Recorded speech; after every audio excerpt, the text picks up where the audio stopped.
Masjidil Haram. Sebelum Adam dan Hawa turun ke bumi, Ka'bah telah diletakkan dan para malaikat telah bertawaf mengelilinginya sambil bertalbiyah. Kemudian badai topan menutupinya pada zaman Nuh alaihi salam. Tatkala yang maha tinggi dan kuasa menghendaki manusia kembali kepada cahaya kebenaran, Dia perintahkan Nabi Ibrahim alaihi salam untuk membawa istri beliau Hajar beserta putra beliau Ismail yang masih menyusuh ke lembah kosong yang kering dari air dan buah-buahan. Di sana keduanya beliau tinggal pulang. Sesampai di jalan beliau berdoa kepada Allah, "Wahai Rabb kami, sesungguhnya aku telah menempatkan sebahagian keturunanku di lembah yang tidak mempunyai tanam-tanaman di dekat rumah Engkau, Baitullah, yang dihormati. ربنا إني أسكنت من ذريتي بواد غير ذي زرع عند بيتك المحرم ربنا ليقيموا الصلاة فاجعل أفئدة من الناس تهوي إليهم وارزقهم من الثمرات لعلهم يشكرون." Ya Rabb, kami yang demikian itu agar mereka mendirikan salat, maka jadikanlah hati sebagian manusia cenderung kepada mereka, dan beri rezekilah mereka dari buah-buahan, mudah-mudahan mereka bersyukur. Sebagai pengabulan doa Nabi Ibrahim, terpancarlah air Zam-Zam, mata air suci untuk Ismail dan ibunya Hajar. Tatkala kabilah-kabilah mengetahui hal ini, mereka segera datang ke tempat air dan kesucian. Adapun Bani Al-Amalik, mereka menetap di atas bukit Qayquan setelah mendapatkan izin dari Hajar alaihissalam. Ketika Ismail alaihissalam menginjak dewasa dan balik, ia dinikahkan dengan Imarah, putri kepala suku Bani Al-Amalik. Di saat kabilah Jurhum datang, tinggallah mereka di celah Al-Wad. Setelah beberapa tahun, Allah mengizinkan nabinya Ibrahim alaihissalam untuk berkunjung ke lembah tersebut di atas. Di sana beliau menanyakan tentang keadaan Ka'bah dan istri beliau. Dikarenakan beliau mendapat istri, anaknya tidak bijak dalam berkata-kata, maka beliau memerintahkannya untuk menyampaikan salam kepada suaminya tatkala pulang, dan memerintahkan agar sang suami merubah pintu gerbangnya. Ismail pun paham akan maksud perkataan ayahnya. Lantas beliau ceraikan wanita tersebut. Tatkala mendengar berita itu, Bani Jurhum segera mengejar kemuliaan pernikahan dengan Nabi Ismail alaihissalam. Dari pasangan inilah akhirnya terlahir kabilah-kabilah Arab yang paling terpandang. Allah menunjukkan kepada Nabi Ibrahim alaihissalam tempat didirikannya Ka'bah dan menentukan sudut-sudutnya. Allah Ta'ala berfirman yang artinya,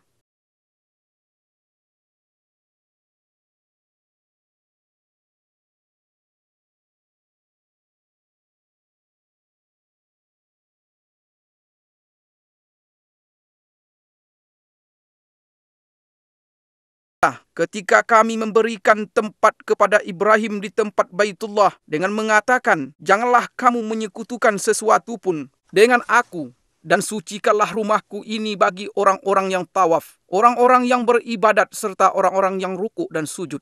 Nabi Ibrahim dan Nabi Ismail alaihimassalam pun segera memperjelas batas-batas Ka'bah, mensucikan tempatnya dan mendirikan bangunan Ka'bah dari sudut Aswad ke rukun Syamali utara, di mana terletak Hajar Aswad sepanjang 32 hasta, dan dari rukun Yamani ke Hajar Aswad sepanjang 20 hasta dengan tinggi 7 hasta. Kemudian keduanya meletakkan Hajar Aswad pada tempatnya dan melakukan tawaf dengan berkeliling 7 putaran. Lantas mereka mulai mengajak manusia ke rumah pusaka ini untuk beribadah kepada Allah dan mensucikan diri dari dosa-dosa dunia. Jatuh hatilah umat manusia ke rumah Allah Baitullah ini dan mereka berlomba-lomba untuk mengunjunginya. Allah Ta'ala berfirman,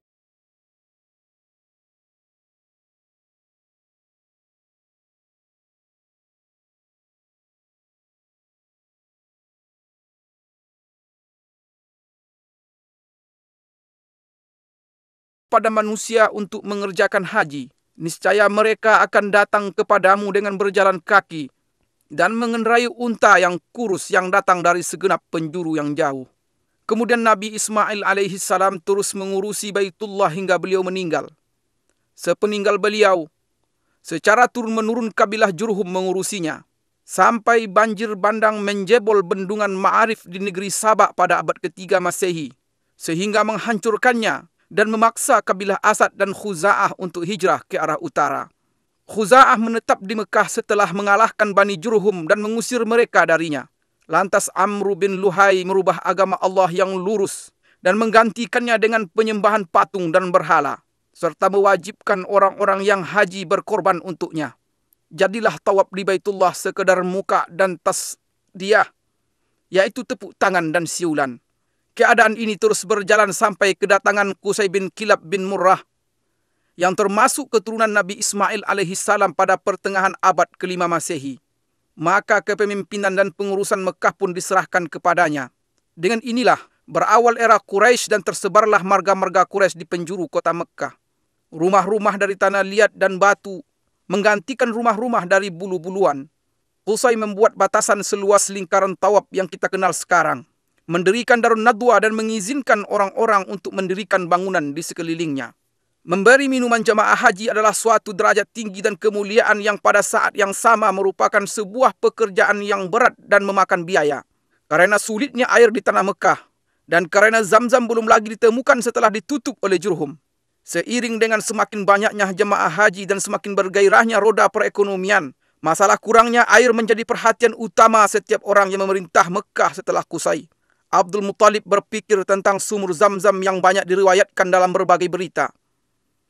Ia terus berusaha mencari tempatnya, sampai ia melihat dalam mimpinya orang yang memanggil, menunjukkan tempatnya dan memerintahkan penggaliannya.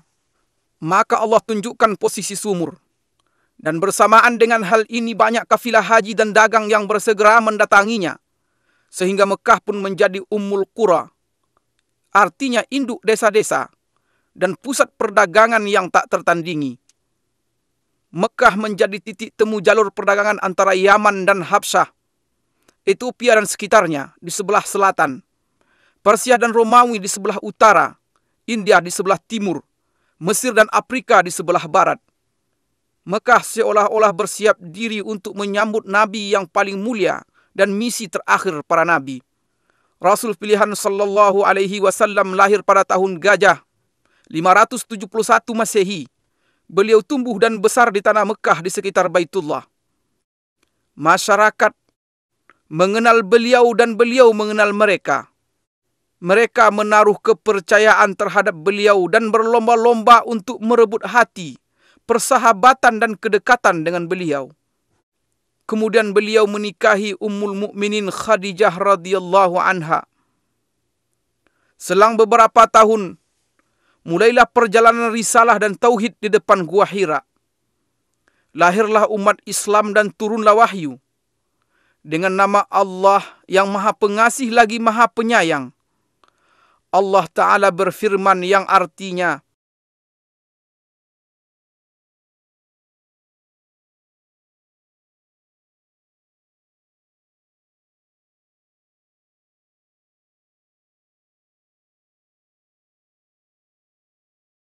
bacalah dengan menyebut nama Rabbmu yang menciptakan. Dia telah menciptakan manusia dari segumpal darah. Bacalah, dan Rabbmu lah yang paling pemurah, yang mengajar manusia dengan perantaraan pena. Dia mengajarkan kepada manusia apa yang tidak diketahuinya. Mulailah cahaya dakwah di Mekah memenuhi relung hati bangsa Arab selama 13 tahun. Dan meluncurlah anak panah kedengkian pada Rasulullah SAW. Dakwah beliau dan para sahabat beliau, yang terkadang berwujud rayuan dan ada kalanya berbentuk ancaman, penyiksaan, embargo dan intimidasi. Allah pun mengizinkan Nabi SAW untuk berhijrah. Orang-orang musyrik bertekad untuk membunuh beliau. Mereka berkumpul di sekitar Baitullah pada malam hijrah. Mereka membuat tipu daya.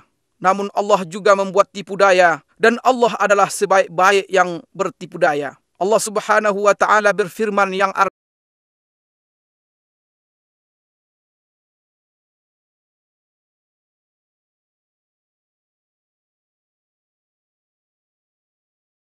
dan kami adakan di hadapan mereka dinding, dan di belakang mereka dinding, dan kami tutup mata mereka sehingga mereka tidak dapat melihat. Keluarlah Rasulullah SAW dari Mekah dengan ditemani Abu Bakar As-Siddiq radhiyallahu anhu menuju Yasrib dengan selamat. Meskipun jalan ke Yasrib adalah arah utara, mereka mengambil jalan ke arah selatan Mekah. Di perjalanan, Rasulullah sallallahu alaihi wasallam menoleh ke negeri tempat beliau menghabiskan masa kecil dan awal dakwah beliau sebagai perpisahan dari seorang yang sangat mencintai Baitullah Al-Haram. Kemudian keduanya berjalan bersama sejauh 10 km hingga sampai di Gunung Sur. Lantas naik sampai di Gua Sur untuk istirahat dan bersembunyi. Abu Bakar radhiyallahu anhu sangat mengkhawatirkan nyawa Nabi Muhammad sallallahu alaihi wasallam. Di lain pihak beliau sallallahu alaihi wasallam tidak terbebani dengan hal ini. Beliau berkata, "Wahai Abu Bakar, apa pendapatmu tentang dua orang yang Allah menjadi yang ketiga bagi keduanya?" Allah Ta'ala berfirman yang artinya,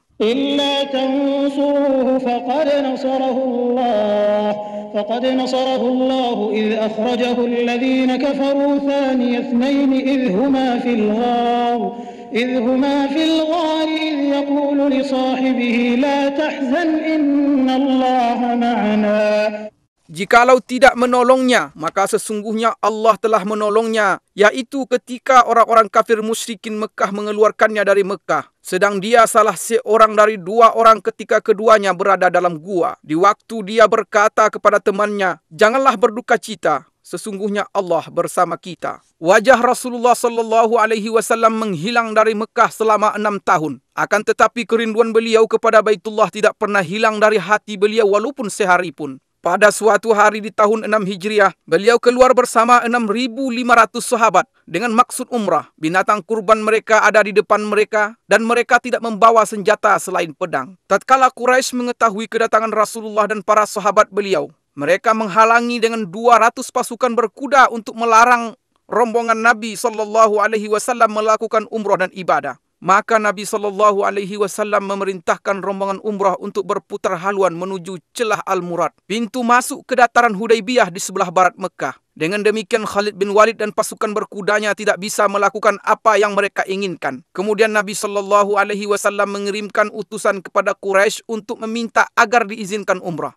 Utusan ini kembali dengan terlambat dan diisukan bahwa mereka telah dibunuh agar tersebar desas-desus dan kekacauan. Maka di bawah pohon Ar-Ridwan di Hudaybiyah, penyeru kaum muslimin menyerukan kepada baiat Rasulullah SAW untuk memerangi Quraisy. Kala itu, gentarlah Quraisy dan mereka mengumumkan keinginan mereka untuk berdamai dengan kaum muslimin dengan syarat-syarat yang diterima oleh Rasulullah SAW. Akhirnya kaum muslimin pulang dengan perjanjian Hudaybiyah untuk melakukan umrah pada tahun yang akan datang.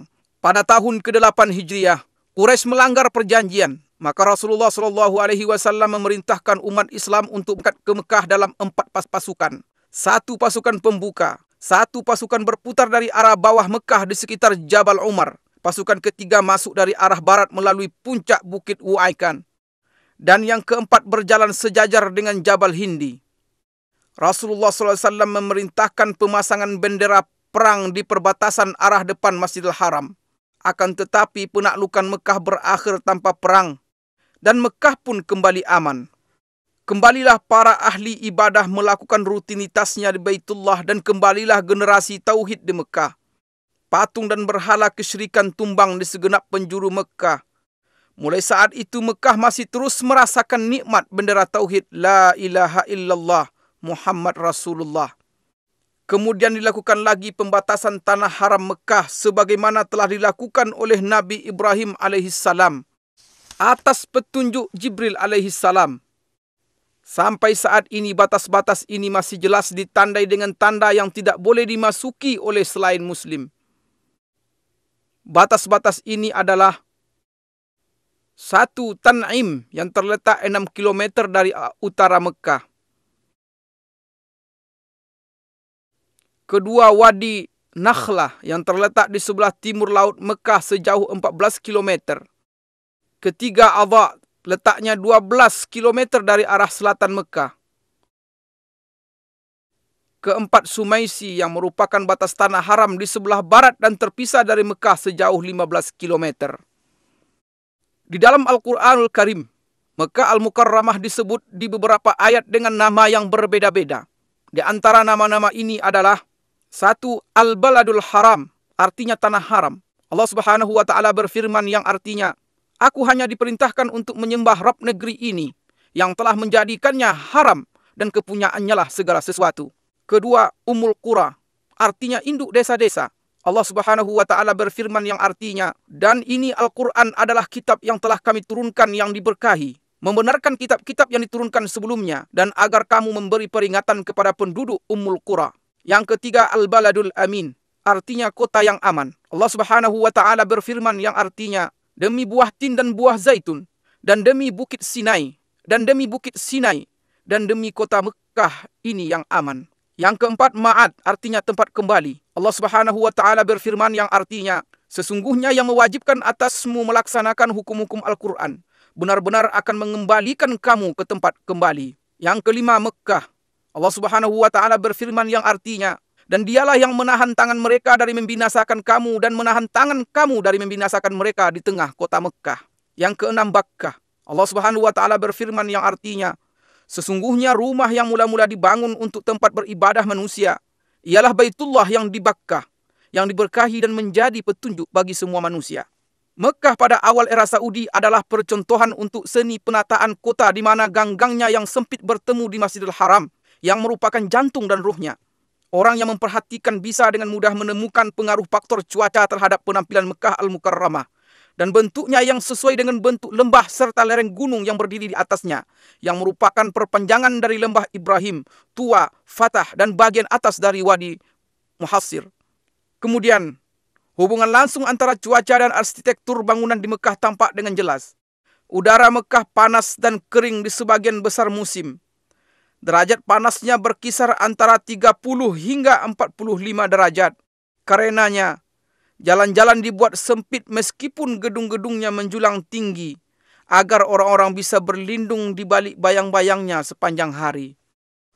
Perluasan pertama Masjidil Haram dilakukan oleh Khalifah Umar bin Khattab pada tahun 17 Hijriah. Selanjutnya Utsman bin Affan pada tahun 18 Hijriah. Kemudian berturut-turut berbagai perluasan dan renovasi pada zaman yang berbeda-beda oleh Banu Umayyah, Bani Abbasiyah, Turki Utsmani, dan dinasti Saudi.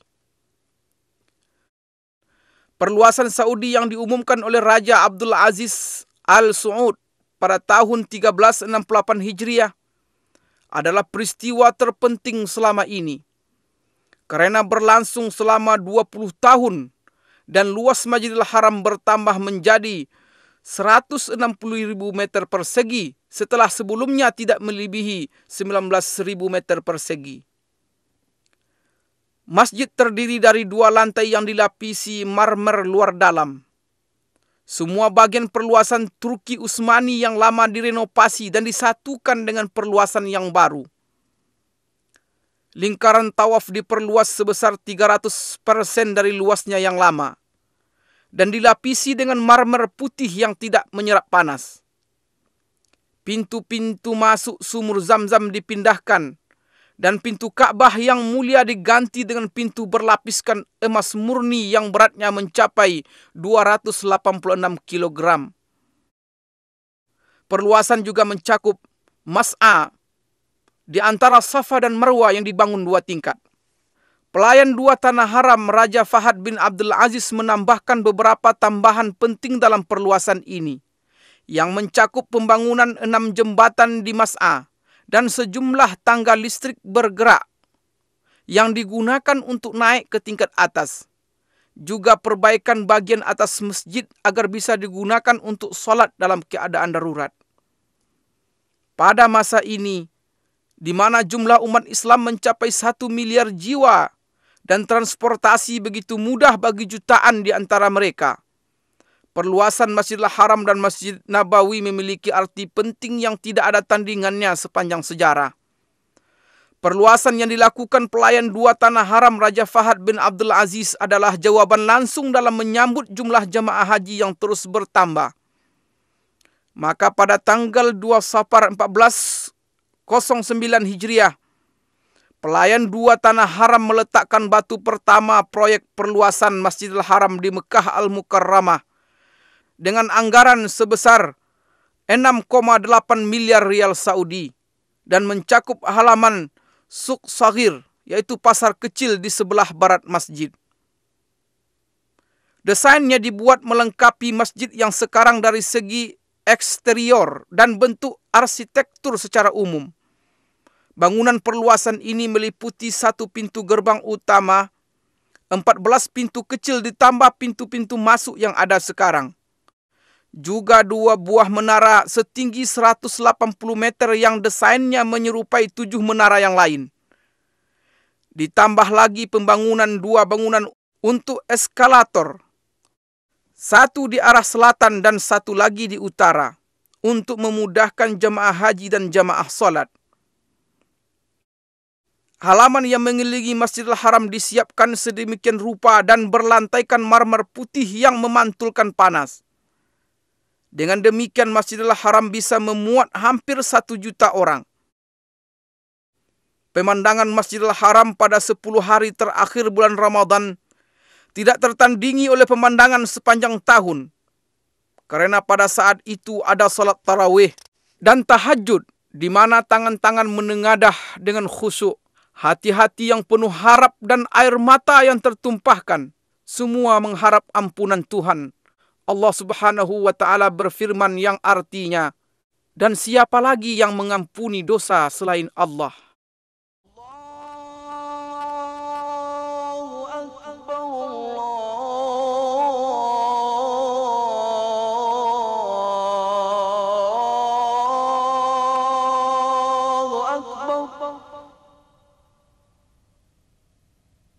أشهد أن لا إله إلا الله.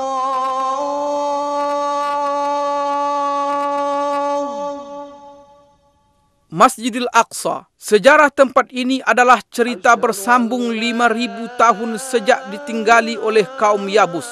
Kemudian penduduk keturunan Kan'an yang berdarah Arab turun-temurun menempatinya dan menjadi bagian yang tak terpisahkan dari tanah ini.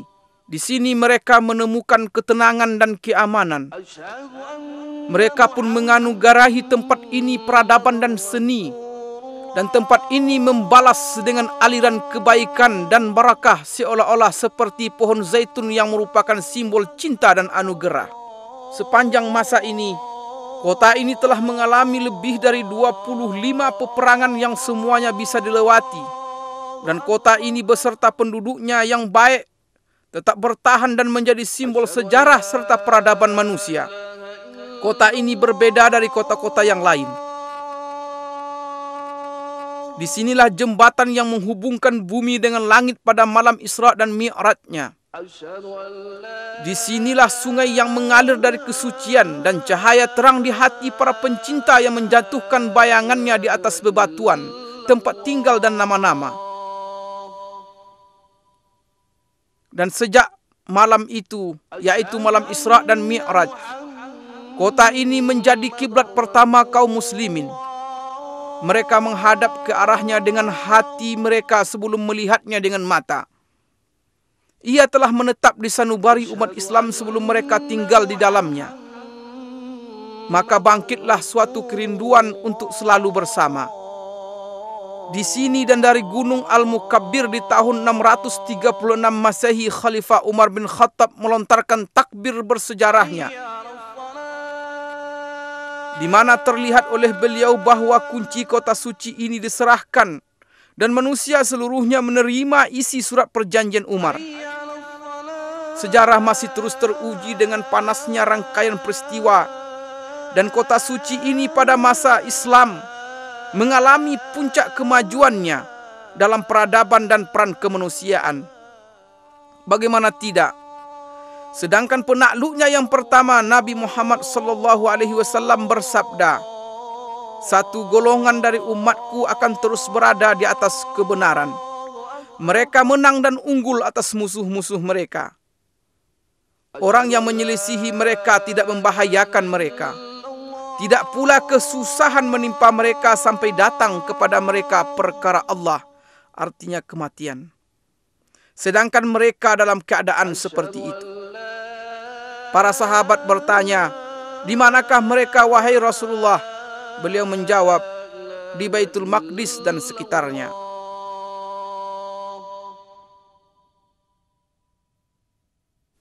Al-Aqsa atau Tanah Kudus yang mulia, luasnya mencapai 146 dan ini mencakup semua bagian yang terletak di dalam pagar Masjidil Aqsa yang diberkahi. Di dalamnya terdapat banyak jalanan dan tenda-tenda yang didirikan oleh para raja dan gubernur, serta banyak jalan air, dan yang paling terkenal jalan air Qaitbay, serta lebih dari 25 sumur air tawar. Ini adalah Masjidil Aqsa yang dirancang oleh Khalifah Umar bin Khattab. Adapun dengan bentuknya yang sekarang, Masjidil Aqsa dibangun oleh Khalifah Abdul Malik bin Marwan dan diselesaikan oleh putranya Khalifah Al-Walid bin Abdul Malik pada tahun 705 Masehi. Dahulu, Masjidil Aqsa diterangi dengan 1.700 lampu. Orang-orang yang tak bisa mengunjunginya mengirimkan minyak untuk menghidupkan lampu-lampu ini.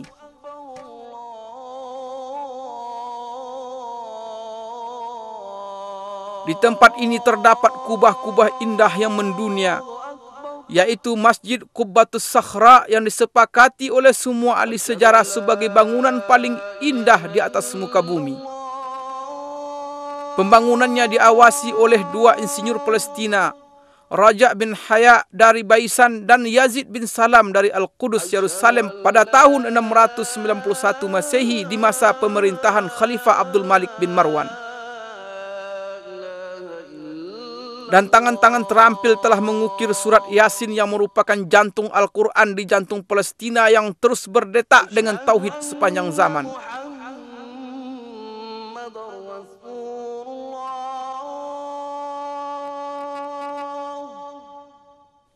Masjidil Aqsa memiliki 10 pintu. Dan kota Al-Qudus yang sekarang disebut dengan Al-Baldah Al-Qadimah, artinya kota lama, memiliki 7 pintu. Ini di luar beberapa pintu masjid dan pintu kota yang ditutup. Pagar kota Al-Qudus yang bersejarah telah dicoba diruntuhkan lebih dari 17 kali, namun selalu bisa segera tegak kembali. Renovasi terakhir dilakukan pada masa Sultan Sulaiman Al-Qanuni di tahun 1536 Masehi. Al-Qudus dikelilingi oleh 4 menara tinggi dan 34 menara biasa. Di sini, di setiap jengkal dan pojok terdapat barakah, ketinggian dan keindahan menara-menara yang ramah dengan panggilan langit. Kubah-kubah yang tersohor di jalan-jalan ketinggian. Mihrab-mihrab yang salat di dalamnya tidak menunjukkan selain kesucian. Dan tempat-tempat duduk yang mengingatkan kepada orang-orang berbudi. Pada tanggal 30 Juli 1980 Masehi, Perdana Menteri Israel dengan kesepakatan partainya mengeluarkan keputusan menjadikan Al-Qudus sebagai ibu kota Israel untuk selamanya. سندافع عن المدينة الثالثة في الإسلام بكل ما تستطيع ولن تبخل عليها بدم. Kita akan pertahankan kota ketiga Islam ini dengan segala kemampuan dan tidak akan keberatan untuk menumpahkan darah karenanya. Di saat umat Islam kehilangan ingatan, saat itulah Al-Qudus akan hilang. Dahulu selama 100 tahun Masjidil Aqsa dirubah menjadi perkantoran. Masjid Qubbatus Sakhra dirubah menjadi gereja. Musalla Al-Marwani menjadi kandang kuda. Suara azan tak terdengar lagi. Hingga Allah berkehendak menyiapkan orang yang mengeluarkan kota yang berharga ini dari kotoran, kelaliman dan penjajahan. Datanglah Salahuddin Al-Ayyubi memasuki Al-Qudus setelah perang Hittin pada tahun 1187 Masehi dengan mengangkat bendera tauhid untuk bersujud dan bersujud bersamanya pasukan penakluk yang berjaya mengalahkan berbagai rintangan yang telah menghalangi junjungan kita Nabi Muhammad SAW dan kejayaan beliau.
حي على الصلاة.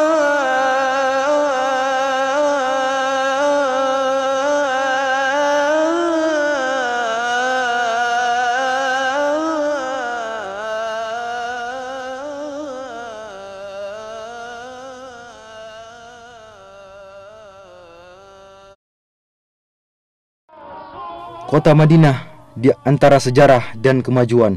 Selamat datang di kota Madinah Munawwarah, tempat kembalinya keimanan dan tempat tinggal Rasulullah sallallahu alaihi wasallam. Selamat datang di kota Madinah bersama kilauan perkembangan dan kemajuan yang ada di dalamnya. Kita akan membaca perjalanan sejarah kota Madinah dimulai dari zaman dahulu kala sampai zaman yang terang yang menyinari dunia.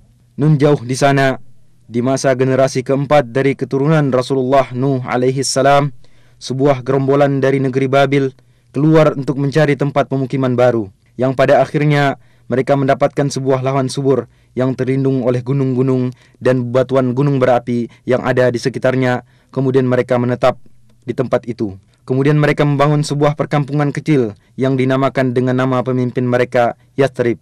Maka berkembanglah Yathrib. Beberapa riwayat menyebutkan bahwa penduduk kaum Amalik, keturunan dari Nabi Nuh alaihissalam, telah bertempat tinggal di sana pada abad ke-23 sebelum hijrah, serta menyebutkan bahwa Madinah terikat hubungan dengan kerajaan Ma'iniyah pada abad ke-12 sebelum hijrah. Beberapa relief yang berhasil ditemukan menunjukkan bahwa pada abad ke-11 sebelum hijrah, Yathrib selama 10 tahun berada di bawah kekuasaan Raja Babylon Nabonid yang bertempat tinggal di Taima. Dan pada abad ke-5 sebelum hijrah, kaum Yahudi yang telah diporak-porandakan oleh Romawi berdatangan ke sana. Dan pada abad ke-3 sebelum hijrah, suku Aus dan Khazraj pada berdatangan dari Yaman dan juga ikut menetap di Yathrib. Dan sepanjang abad yang lalu, berdatangan pula beberapa suku yang berdekatan, baik dengan berombongan ataupun secara perorangan. Maka terbentuklah sebuah masyarakat yang beraneka ragam, sebuah masyarakat petani yang ulet. Perkebunan kurma, ladang sayuran, dan buah-buahan mulai tersebar di seluruh penjuru Yathrib.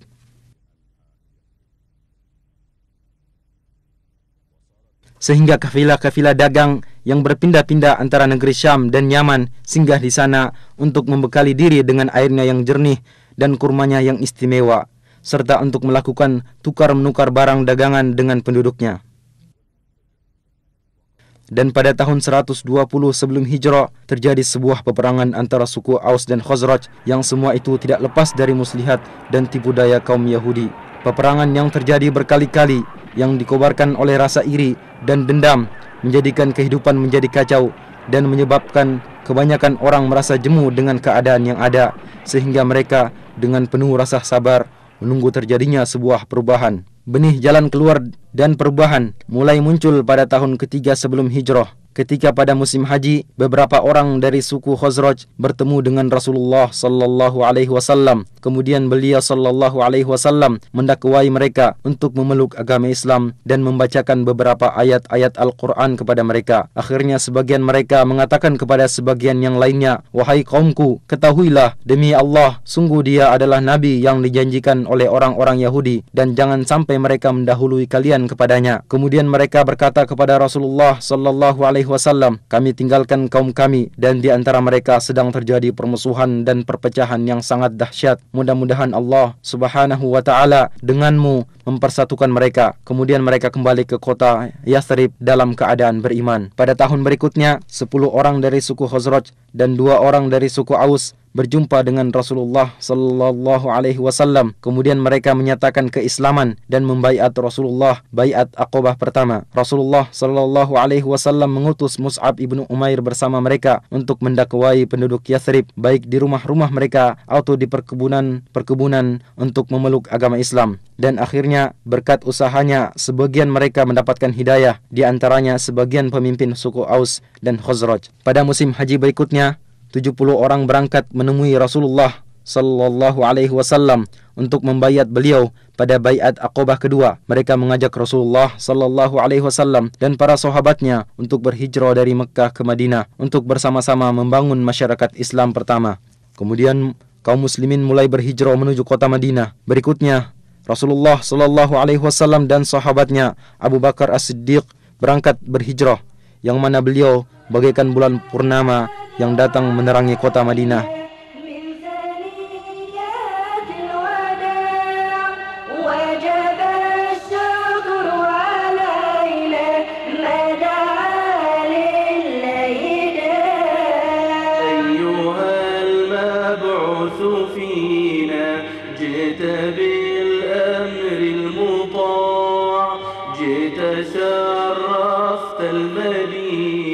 Dan mulailah perubahan besar dalam sejarah. Segala sesuatu berubah. Namanya berubah dari Yathrib menjadi Madinah. Di samping itu, dia juga masih memiliki nama-nama lain yang menunjukkan akan kedudukannya yang agung, seperti Thayyibah, Thobah, dan Ad-Dar. Keyakinan manusia berubah dari pengagungan terhadap berhala menjadi Islam. Masjid Nabawi menjadi pusat bimbingan dan pemerintahan. Pasukan-pasukan perang dikirim untuk memberantas kesyirikan dan menegakkan kalimat tauhid.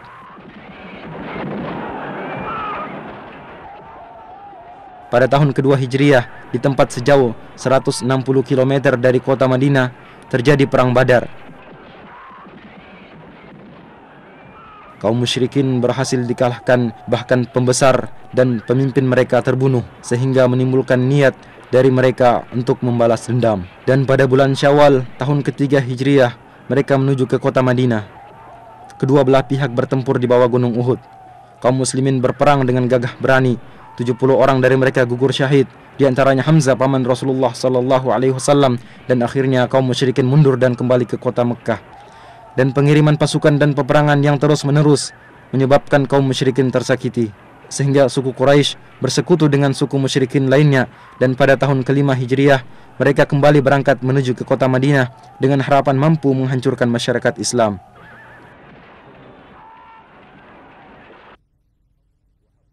Kaum muslimin menggali parit dan membentengi kota Madinah. Akhirnya kaum musyrikin mengepung mereka dari belakang parit, dan mereka berusaha berkali-kali untuk menerjang. Akan tetapi kaum muslimin berhasil memukul mundur mereka. Mereka dihinakan oleh Allah subhanahu wa ta'ala, dan Allah mengirimkan angin topan yang menyambar-nyambar. Akhirnya mereka mundur dan kembali dengan kekalahan.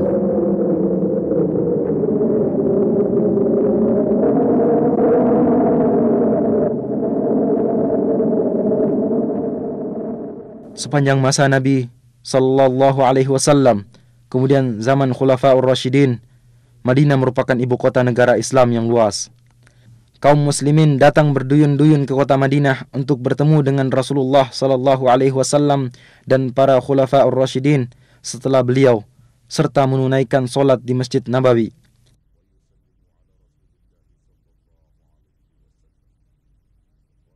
Bersamaan dengan bertambahnya masyarakat Islam, maka dirasakan perlunya perluasan Masjid Nabawi.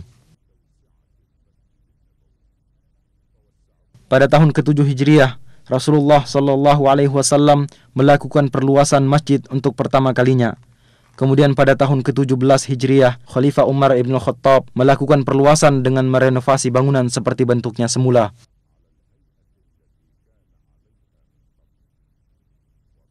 Pada tahun 30 Hijriah, Khalifah Uthman ibn Affan merenovasi bangunan dengan menggunakan batu berukir dan memperluas areal masjid. Dan di Masjid Nabawi diatur pasukan-pasukan untuk berdakwah dan membuka wilayah. Maka agama Allah menyebar di segenap penjuru Jazirah Arab dan di Syam, Irak, Mesir, serta bagian utara benua Afrika.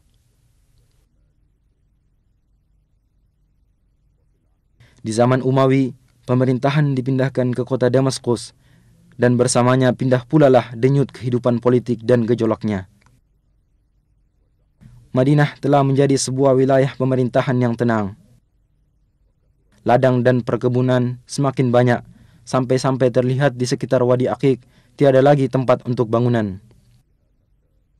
Keadaan terus berjalan seperti ini sampai pertengahan dinasti Abbasiyah, di mana pada permulaannya muncul Imam Malik ibnu Anas rahimahullah. Kemudian banyak orang dari berbagai penjuru datang untuk belajar di majelisnya, di antaranya Imam Asy-Syafi'i rahimahullahu ta'ala.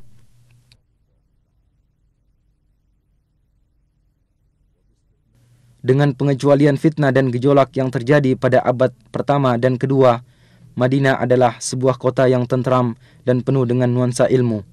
Kaum muslimin berbondong-bondong datang ke kota Madinah untuk menunaikan solat di Masjid Nabawi.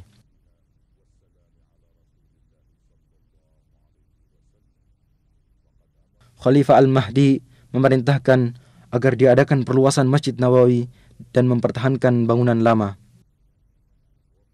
Dan pada abad ketiga Hijriah, mulailah muncul kemerosotan dalam berbagai aspek kehidupan, di mana bangunan-bangunan berkurang, istana-istana yang terletak di Aqiq mulai ditinggalkan, dan keamanan menjadi kacau. Sering terjadi perampasan terhadap kafilah-kafilah dagang. Kota Madinah menyusut hingga terbatas dalam pagar kota yang dibangun pertama kali pada tahun 263 Hijriah. Beberapa kali pagar kota dibangun dan diperluas hingga mencakup perluasan kota yang masih sangat terbatas. Demikianlah keadaan kota Madinah yang mengalami masa pasang surutnya hingga abad ke-10 Hijriah. Pada tahun 578 Hijriah, di saat perang salib sedang berkecamuk, salah seorang pemimpin perang salib yang bernama Arnaud mengirimkan sebuah pasukan dengan menggunakan kapal. Mereka bersembunyi-sembunyi menuju ke Laut Merah, kemudian mendarat di Yambo, kemudian menuju ke kota Madinah. Maka pasukan Salahuddin Al-Ayyubi rahimahullah mengejar mereka dan akhirnya berhasil menghadang mereka dalam jarak perjalanan 1 malam dari kota Madinah. Sebagian besar dari mereka berhasil dibunuh dan yang lainnya ditawan, dan Allah masih tetap menjaga kota Madinah dari kejahatan mereka. Pada tanggal 5 Rajab tahun 654 Hijriah, sebuah gunung besar yang terletak di sebelah timur kota Madinah meletus dan mengalirkan sebuah sungai lahar ke arah barat menuju ke kota Madinah, lalu dengan takdir Allah Ta'ala menyimpang ke arah utara. Gunung tersebut terus memuntahkan laharnya sekitar 3 bulan lamanya. Pada tahun 886 Hijriah, kobaran api yang disebabkan oleh sambaran petir melahap bangunan Masjid Nabawi dan menghancurkan sebagian besar dari bangunan masjid, akan tetapi kamar Nabi selamat dari lalapan api. Kemudian atas dana dari Sultan Qutbai, bangunan Masjid Nabawi dikembalikan lagi. Sebagaimana juga dibangun beberapa sekolahan dan tempat-tempat belajar mengaji yang mengumpulkan ulama, para penuntut ilmu, dan orang-orang yang tinggal berdekatan. Pada abad ke-10 Hijriah, kota Madinah mulai dikuasai oleh dinasti Utsmani yang berlangsung selama 4 abad, yang di sela-selanya kota Madinah menyaksikan berbagai kejadian yang bermacam-macam, di antaranya yang paling besar, pembaharuan pagar kota dan dibangunnya sebuah benteng yang kokoh lagi luas, dan ditugaskannya beberapa satuan pasukan guna menjaga keamanan. Dan sungguh penduduk Madinah telah mendapatkan manfaat dari hal tersebut. Keamanan terjaga, perampokan kafilah dagang menjadi berkurang. Kemudian mulailah kepemimpinan melemah dan terjadi perebutan kekuasaan antara panglima pemerintahan. Akibatnya keamanan menjadi kacau, perampokan kafilah-kafilah dagang kembali terjadi, bahkan sampai terjadi di perbatasan kota Madinah. Di dalam kota Madinah sendiri terjadi kekacauan dan perpecahan, walau akhirnya berhasil diselesaikan. Pada tahun 1220 Hijriah, penduduk Madinah memberikan baiatnya kepada para da'i-da'i pembawa perbaikan dan bergabung dengan kerajaan Saudi pertama, dan selama 6 tahun mereka hidup penuh dengan rasa aman dan tentram. Kemudian Tulun Basha bin Muhammad Ali Basha berhasil merebut kota Madinah, yang kemudian mengembalikannya lagi kepada kerajaan Utsmaniyah. Lalu pada tahun 1265 Hijriah dimulailah pembaharuan dan perluasan bangunan Masjid Nabawi yang menelan waktu 12 tahun, dan akhirnya muncullah sebuah bangunan baru yang indah dan unik.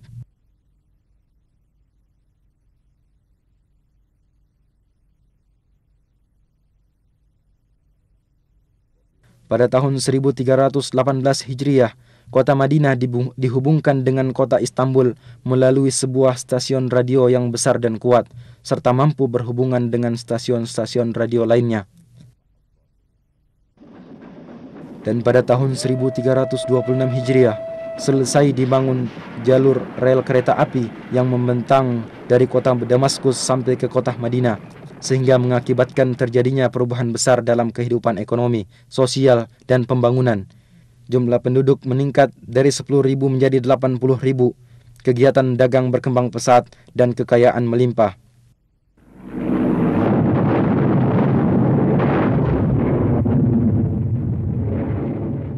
Akan tetapi pada tahun 1334 Hijriah, mulailah saat-saat yang berat dan keras dari perjalanan kota Madinah Munawwarah dikarenakan mulainya Perang Dunia Pertama. Pemimpin pasukan Utsmaniyah Fakhri Basha mengerahkan pasukan dalam jumlah besar di dalam kota Madinah dan di sekitarnya serta membangun benteng-benteng di sekelilingnya.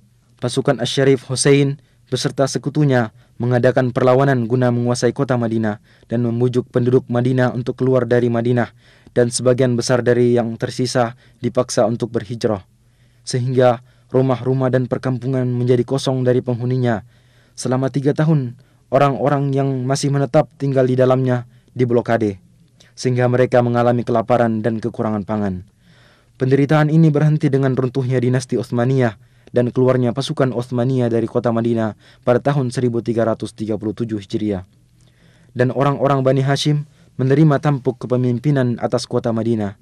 Maka selang beberapa waktu, kota Madinah kembali memulai sebagian gerak kehidupannya. Madinah menjadi sebuah negeri yang kecil, penduduknya tidak lebih dari 15.000 jiwa. Kemudian muncul kembali kekacauan dan perpecahan serta kepemimpinan mulai melemah, terutama setelah terjadi bentrokan antara orang-orang Bani Hashim dengan pasukan kerajaan Saudi di tempat yang jaraknya tidak seberapa jauh dari kota Madinah. Jalan satu-satunya untuk keluar dari penderitaan adalah jalan At-Tauhid, jalan yang dipimpin oleh Raja Abdul Aziz Ibnu Abdurrahman Ali Saud, serta menyatukan kekuatan negeri yang terpisah-pisah di bawah sebuah kerajaan yang besar dan kuat. Dan pada tanggal 19 bulan Jumadil Ula tahun 1344 Hijriah, utusan dari kota Madinah mengumandangkan baiat kepada Raja Abdul Aziz. Maka ini adalah titik awal dari perjalanan baru dan kejayaan dari sejarah kota Al-Madinah Al-Munawwarah zaman sekarang, masa-masa tentram, kemajuan serta keberhasilan. Pada tanggal 23 bulan Rabiul Awal tahun 1345 Hijriah, Raja Abdul Aziz berkunjung ke Madinah dan bertatap muka dengan penduduk dan utusan-utusan dari kabilah-kabilah yang berdekatan. Dan pada tahun 1370 Hijriah, Raja Abdul Aziz memerintahkan untuk diadakan perluasan Saudi pertama. Maka dibelilah tanah-tanah di sekitar masjid dan serambi bagian utara dihancurkan. Kemudian dibangun kembali dan masjid diperluas lebih dari 6.000 meter persegi.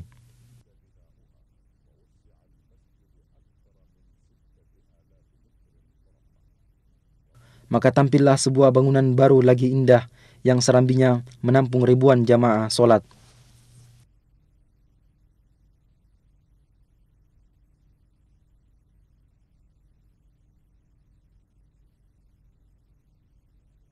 Pembangunan mencakup areal yang luas, sehingga luas kota Madinah menjadi berlipat ganda. Tempat-tempat pendidikan pada berbagai jenjang bertambah jumlahnya.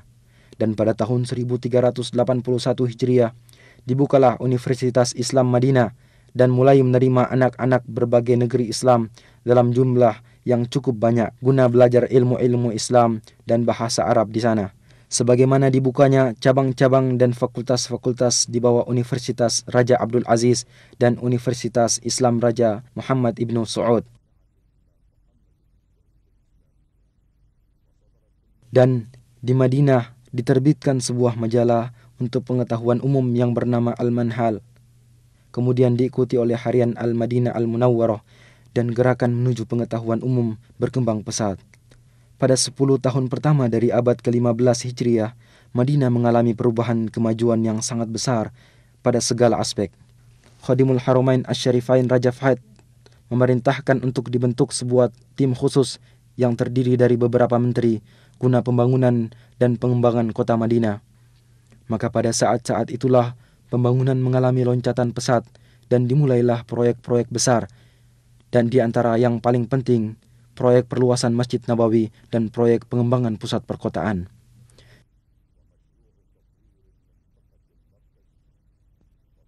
Dan pada tanggal 15 bulan Safar tahun 1405 Hijriah, Khadimul Haramain Asy-Syarifain meletakkan batu pertama untuk proyek tersebut, maka dimulailah pekerjaan pembangunan besar ini. Satu daerah pemukiman penduduk yang berada di sekitar masjid dibebaskan dan para pemilik gedung-gedung diberikan uang ganti rugi dengan penuh, bangunan-bangunannya dimusnahkan.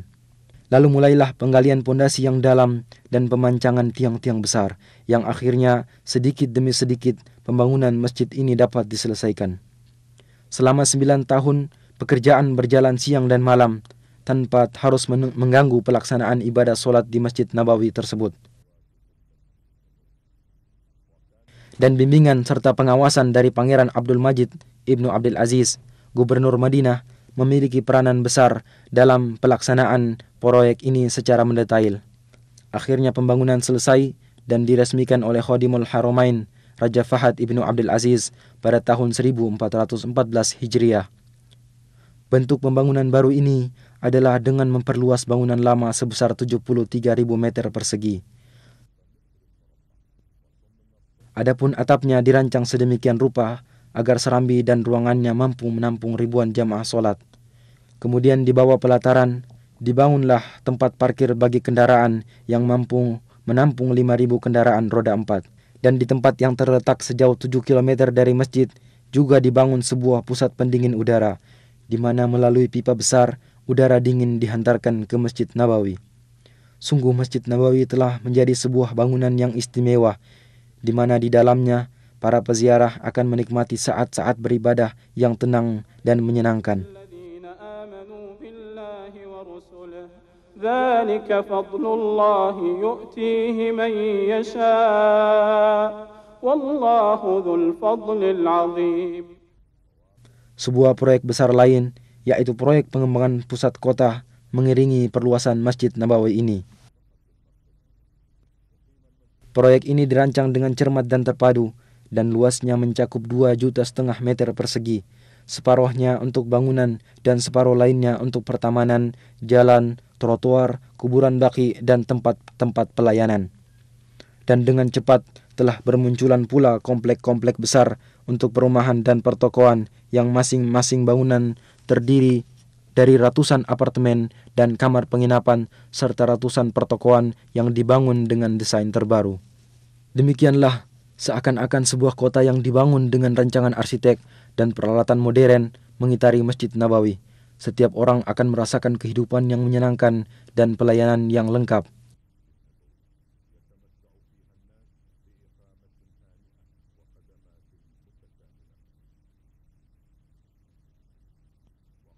Di samping itu, masih ada proyek lain, yaitu proyek pembangunan dan perluasan masjid-masjid bersejarah, dan yang paling pertama adalah masjid pertama kali dibangun dalam sejarah Islam, yaitu Masjid Quba. Maka Masjid Quba dihancurkan, kemudian dibangun bangunan Masjid Quba yang baru dengan tetap mempertahankan arsitekturnya yang asli. Luasnya ditambah dengan luas halaman luar mencapai 13.500 meter persegi. Daerah sekitarnya diatur sedemikian rupa sehingga dalam bentuknya yang baru, Masjid Quba menampakkan ciri khasnya tersendiri.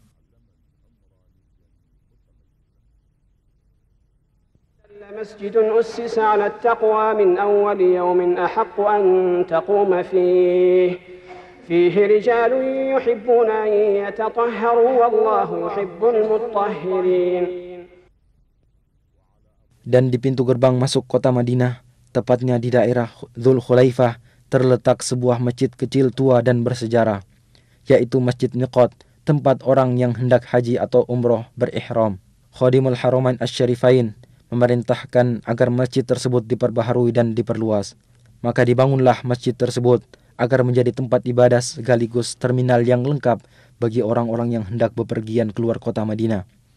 Luasnya mencapai 90.000 meter persegi, mencakup sebuah masjid yang mampu menampung 5.000 jamaah solat serta tempat-tempat pelayanan ihram.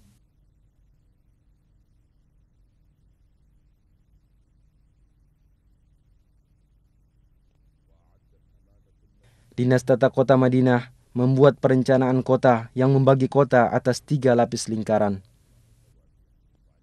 Pada setiap perkampungan dibangun taman-taman agar Madinah tetap subur dan hijau. Keanggunan model yang melengkapi keagungan isi akan semakin menampakkan norma-norma keimanan yang diemban oleh kota ini sepanjang sejarah. Sementara itu, orang yang bertempat tinggal di dalamnya atau berziarah ke sana akan mendapatkan manisnya iman, tempat tinggal yang tenteram, serta ketenangan jiwa. Dan di antara tanda-tanda kemajuan yang menunjukkan akan ciri khas kepribadian sejarah serta norma-norma keimanan Madinah Munawwarah, percetakan kitab suci Al-Quran, markaz ilmu dan percetakan terbesar di dunia yang dikhususkan untuk pelayanan Al-Quranul Karim. Tergabung di dalam percetakan ini sejumlah ulama, cendekiawan dan ahli qiraat, yaitu ahli baca Al-Quran yang bertugas mengoreksi penulisan kitab Allah, Al-Quranul Karim. Sementara itu, percetakan dilengkapi dengan alat-alat cetak termodern dan bertugas mencetak kitab suci Al-Quran beserta terjemahannya dalam berbagai bahasa umat Islam. Percetakan juga menyiapkan studio khusus untuk rekaman serta kaset dan piringan hitam untuk merekam bacaan Al-Quran. Percetakan ini sampai sekarang telah mempersembahkan lebih dari 130 juta mushaf Al-Quran beserta terjemahannya dalam berbagai ukuran.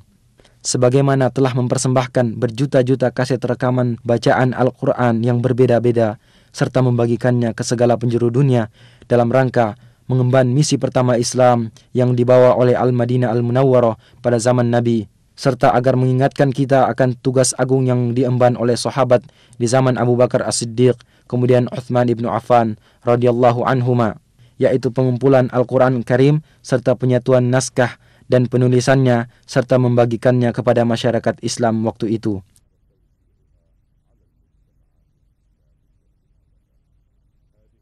Ini semua adalah tanda-tanda dari kepribadian Al-Madinah Al-Munawwarah agar selalu mengemban kehormatan ini, kehormatan melayani kitab Allah Ta'ala, agar kecintaan terhadap kota Madinah selalu berada dalam sanubari setiap muslim sebagai realisasi atas doa Rasulullah sallallahu alaihi wasallam, "Ya Allah, jadikanlah kami cinta terhadap Madinah sebagaimana cinta kami terhadap Makkah atau lebih. Ya Allah, berikanlah keberkahan pada kota Madinah kami, dan semoga Allah selalu melimpahkan salawat dan salamnya atas Nabi Muhammad, keluarga dan sahabat-sahabatnya."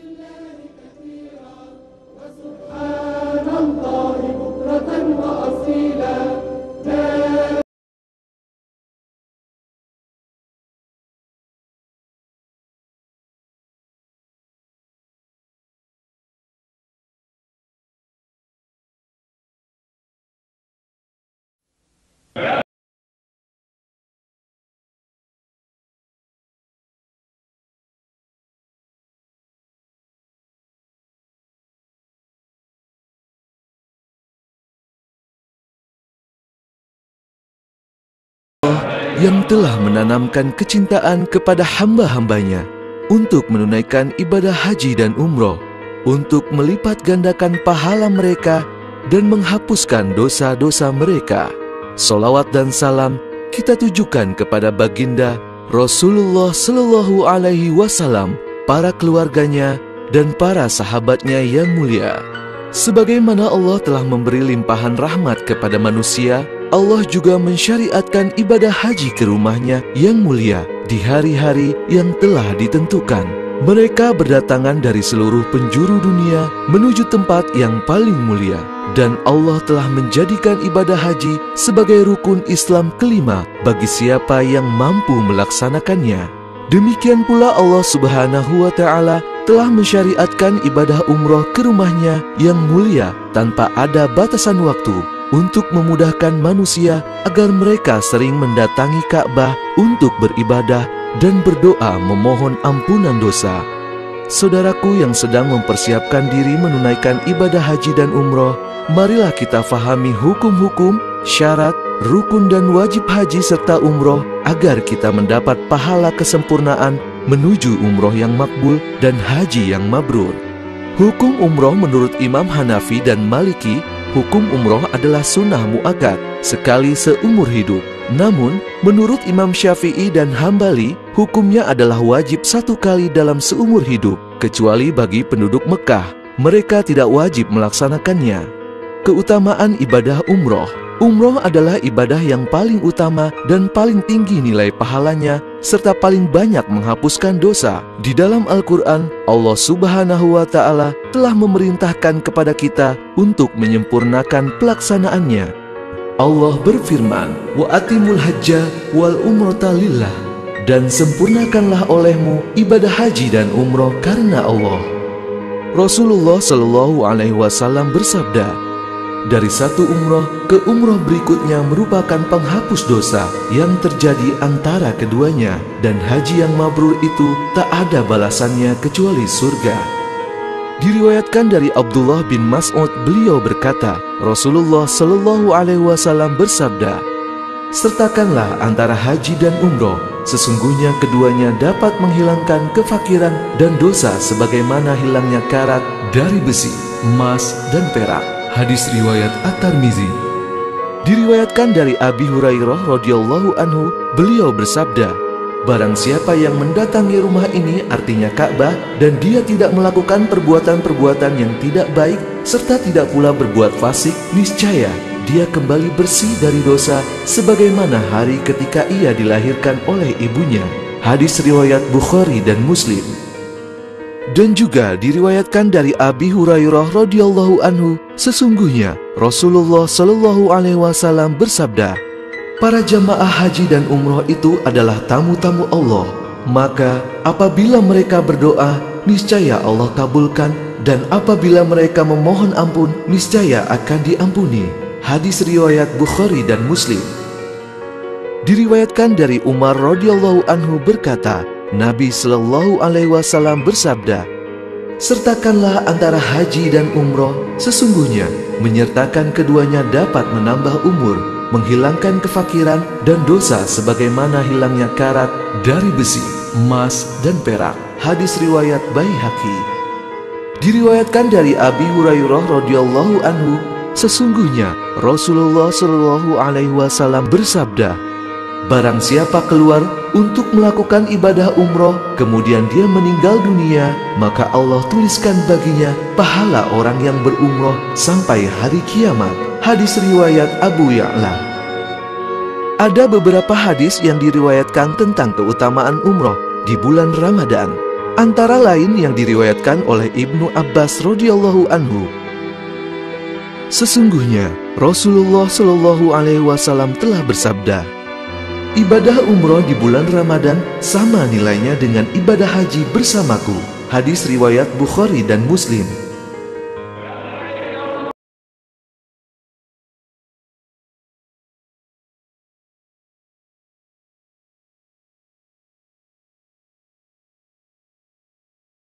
Kebanyakan para ulama berpendapat bahwa rukun umroh ada 5, yaitu ihram, tawaf di Ka'bah, sa'i antara Bukit Sofa dan Marwah, tahallul, dan tertib.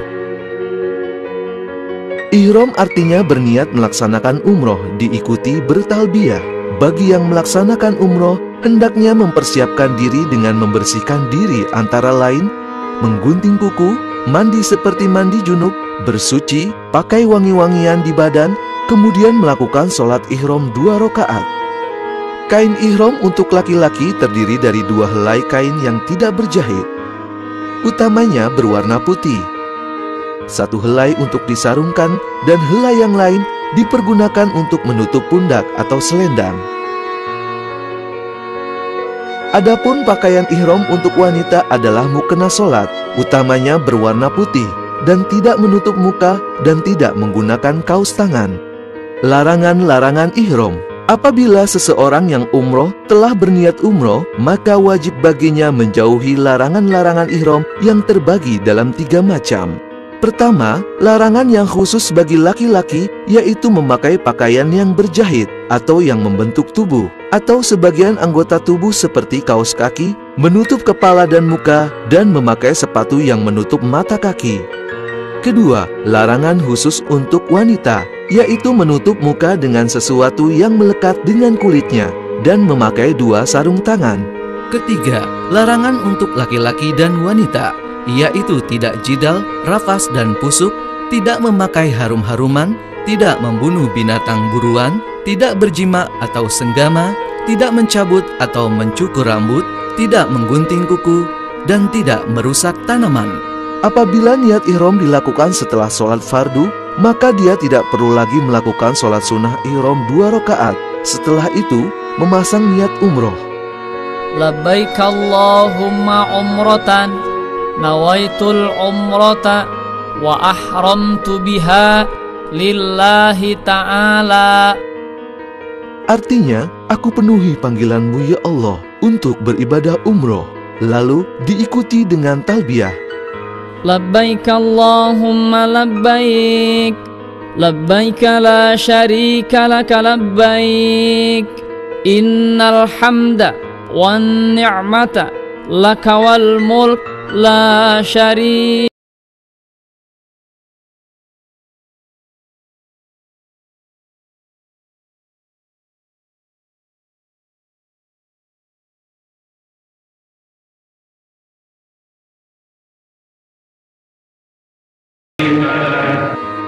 Ihram wajib dilakukan di mikot yang dibagi dua macam, yaitu mikot zamani artinya mikot waktu dan mikot makani artinya mikot tempat. Para ulama berpendapat bahwa mikot zamani untuk umroh adalah sepanjang tahun bagi orang yang selain melakukan haji.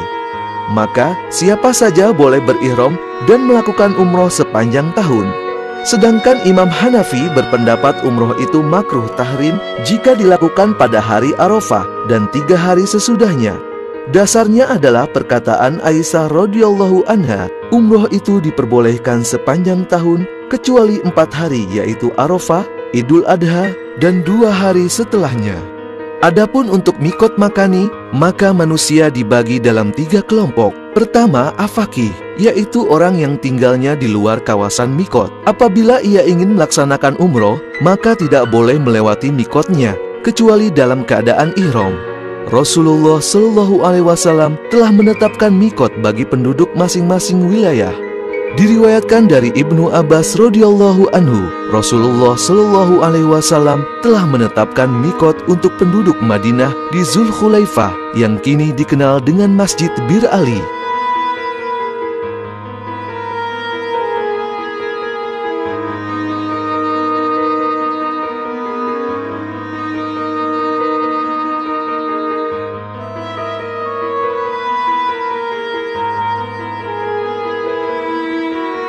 Bagi penduduk Syam di Al-Zulfa yang sekarang berihram di Rabi, penduduk Najd di Kornul Manazil, sedangkan bagi penduduk Yaman adalah di Yalamlam. Kemudian Rasulullah Shallallahu Alaihi Wasallam bersabda, mikot-mikot tersebut adalah bagi masing-masing penduduknya dan juga bagi siapa saja yang melewatinya yang berniat untuk melakukan haji dan umroh.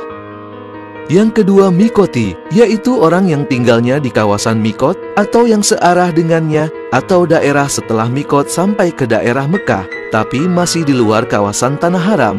Maka mikot mereka adalah dari mana mereka akan melakukan umroh, dengan dalil sabdanya Rasulullah Shallallahu Alaihi Wasallam. Dan barang siapa yang tinggal di kawasan mikot atau setelahnya, maka mikotnya adalah dari mana dia berniat.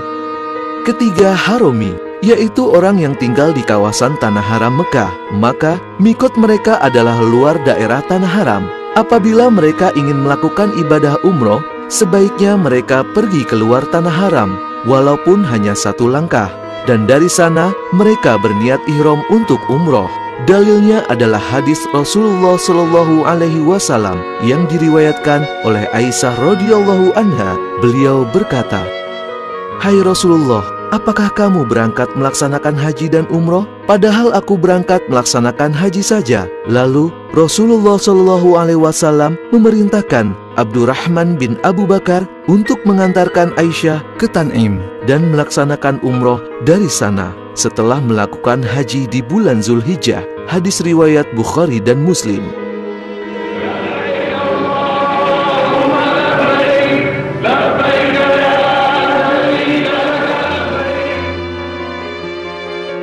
Menurut para ulama, disunahkan perbanyak baca talbiyah, mulai dari niat sampai ketika mau melakukan tawaf.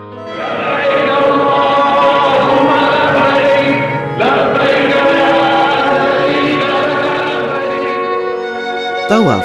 Apabila seseorang yang melakukan umroh telah berada di kota Mekah, maka hendaklah bersegera menuju Masjidil Haram. Dimulai dengan memasuki Masjidil Haram dari pintu mana saja dan berdoa masuk masjid. Setelah itu, masuklah menuju areal tawaf. Ketika melihat Ka'bah, maka berdoalah. Areal tawaf di Masjidil Haram berupa halaman luas dengan lantai batu marmer yang di tengahnya berdiri Ka'bah Baitullah, Makom Ibrahim di depan pintu Ka'bah, dan Hijr Ismail berupa bangunan tembok setinggi 1,5 meter berbentuk setengah lingkaran. Untuk memulai tawaf, berdirilah dengan posisi sudut Hajar Aswad di sebelah kiri kita dan neon hijau yang ada di atas masjid di sebelah kanan kita. Karena saat ini, garis batas untuk memulai tawaf yang berupa marmer berwarna coklat telah dihilangkan untuk menghindari berdesakan. Jangan lupa untuk membuka bahu kanan kita atau ittiba. Disunahkan sebelum memulai tawaf untuk mencium Hajar Aswad. Namun, karena padat dan berdesakan, cukup dengan melambaikan tangan kanan ke arah sudut Hajar Aswad sambil mengucapkan Bismillahi Allahu Akbar dan dikecup. Lalu, berjalanlah memulai tawaf mengelilingi Ka'bah dengan membaca doa apa saja yang dipahami atau yang dianjurkan melalui buku-buku manasik umroh dan haji.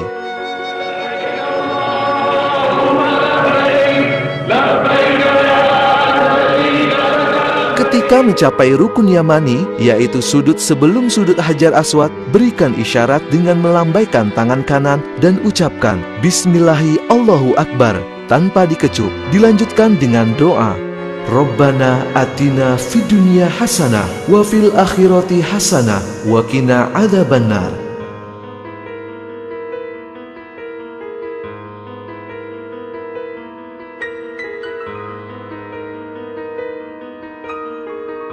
Hingga mencapai sudut Hajar Aswad. Sesampai di sudut Hajar Aswad, berhenti sejenak, lalu kembali beri isyarat dengan tangan kanan sambil membaca Bismillahi Allahu Akbar, lalu kecup. Lanjutkan tawaf putaran kedua dan seterusnya hingga 7 putaran sempurna.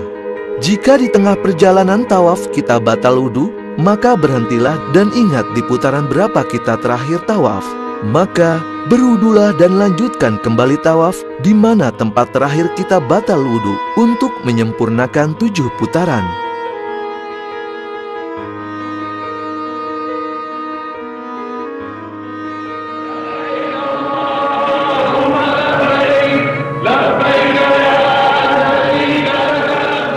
Selesai tawaf 7 putaran, berjalanlah menuju Makom Ibrahim, sehingga posisi kita menghadap Makom Ibrahim dan Ka'bah. Bagian yang ada pintu Ka'bah atau multazam, carilah tempat yang tidak menghalangi jamaah lain yang tawaf. Atau, jika terlalu padat, dapat sholat di mana saja di Masjidil Haram. Lalu, sholat sunnah 2 rakaat. Rakaat pertama setelah Al-Fatihah membaca surat Al-Kafirun, dan rokaat kedua setelah Al-Fatihah membaca surat Al-Ikhlas. Lalu berdoalah. Setelah sholat sunnah 2 rokaat, lanjutkan dengan minum air zam-zam yang berada di pinggiran tempat tawaf untuk menyegarkan diri sambil berdoa, Allahumma inni nas'aluka ilman nafi'an wa rizqan wasi'an wa sifaan min kulli da'im birahmatika ya arhamar rahimin.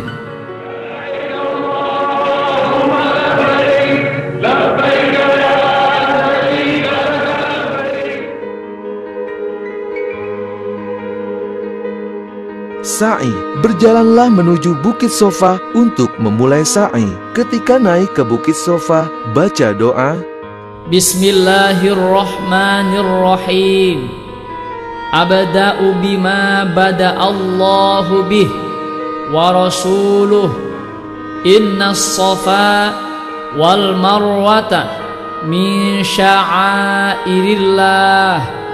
Faman hajjal baita aw i'tamara fala junaha alaih an yattawwafa bihima wa man tatawwa'a khaira fa innallaha syakirun alim. Setelah berada di Bukit Sofa, menghadaplah ke Ka'bah dan berdoa. Lalu mulailah berjalan menuju Bukit Marwah dengan banyak berdoa apa saja.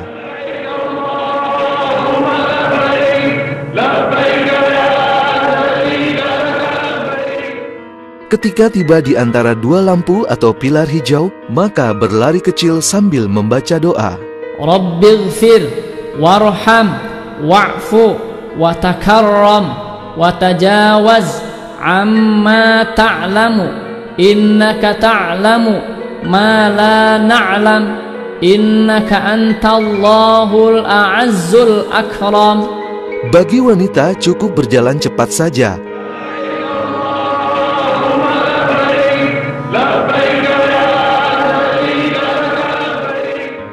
Lintasan sa'i saat ini telah diperluas dan terdiri dari 3 lantai dan biasa dipakai adalah lantai 1 dan 2. Untuk jamaah yang menggunakan kursi roda, maka lintasan sa'i berada di tengah. Setelah melewati 2 pilar hijau, berjalanlah kembali hingga sampai Bukit Marwah dan ketika mendaki, bacalah doa.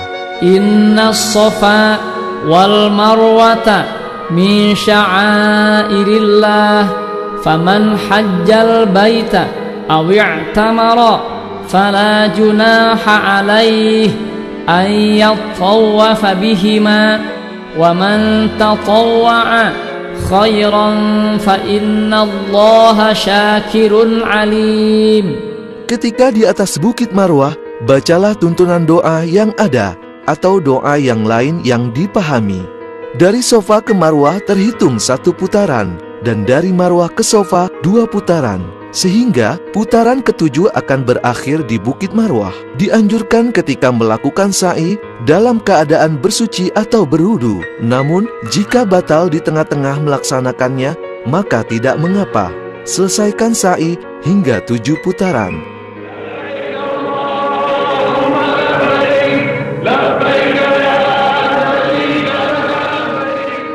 Tahallul.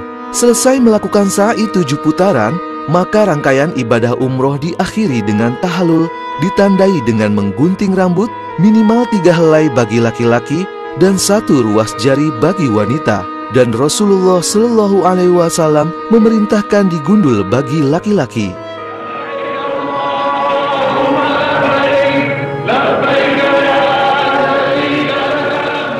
Untuk jamaah haji Indonesia, kebanyakan adalah haji tamattu, yaitu umroh dan haji dikerjakan terpisah. Umrohnya menjadi wajib dan ketika telah selesai mengerjakan umroh, maka menunggu sampai tanggal 8 Zulhijjah untuk kembali berihram dengan niat haji.